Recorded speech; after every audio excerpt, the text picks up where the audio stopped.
Menyebut dengan cara yang terbaik. Yang pertama adalah begitu banyak cara yang bisa kita tempuh. Di antaranya berdoa dan memohon bimbingan Allah. Harus diyakini bahwa jodoh itu berada dalam kekuasaan Allah sepenuhnya.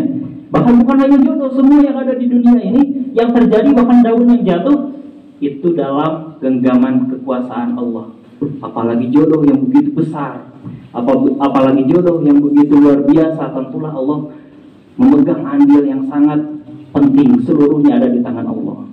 Jadi jangan sampai bukan karena kelebihan atau kekurangan seseorang, saya ganteng, insya Allah gampang lah jadi jodoh.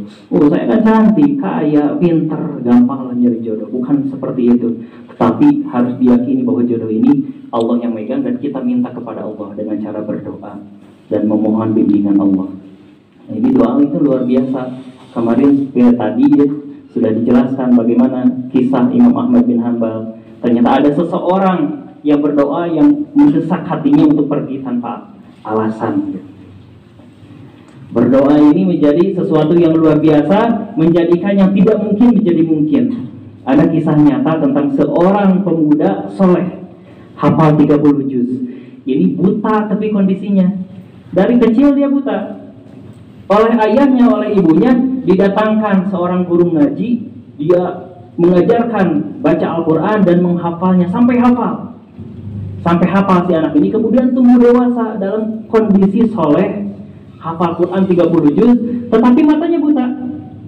Hingga sampai di usia 25 tahun ada keinginan untuk menikah. Ini manusiawi, ada keinginan untuk menikah. Ya Allah, pengen menikah. Hingga akhirnya disampaikanlah kepada orang tuanya, ayah, saya mau menikah. Itu sedih orang tuanya. Siapa yang mau? Perempuan mana yang mau menikah dengan seorang laki-laki buta, gak punya kerjaan? Pesimis orang tuanya. Sampai anaknya ini sakit hati. Setiap berbicara tentang nikah, stop. Siapa yang mau? Nanti kalau ada yang kasihan, baru tuh bisa. Sampai sakit hati, kemudian dia berdoa. Dalam 1 bulan itu dia berdoa kepada Allah, ya Allah, saya ingin menikah. Datangkanlah, anugerahkanlah kepadaku seorang perempuan yang tercantik, tersolehah, terpintar, terkaya. Masya Allah. Ini doanya gak tanggung-tanggung. Ini doanya seperti itu, benar. Ini kisah nyata. Ya Allah, anugerahkan kepadaku seorang perempuan tercantik, terkaya, tersolehah, terpintar, pokoknya ter semuanya lah. Dia berdoa kepada Allah terus seperti itu, hingga akhirnya di hari yang ke-30 dia pun masih berdoa seperti itu. Di hari ke-30 dia bermimpi. Apa mimpinya? Seseorang mengatakan kepada dia bahwa jodohmu adalah namanya si Fulanah binti Fulan bin Fulan, di daerah seberang, di kampung sebelah. Dia orang yang anak dari orang yang paling terpandang, tokoh. Kemudian dia pun tercantik di daerah tersebut. Kemudian dia bangun terperanjat, mimpi bahwa ternyata jodohnya namanya si Fulanah binti Fulan bin Fulan. Disebutkan nama perempuannya, disebutkan nama ayahnya, nama kakeknya disebutkan juga. Kemudian daerahnya disebutkan. Kemudian kondisinya di daerah tersebut, ternyata dia orang terpandang.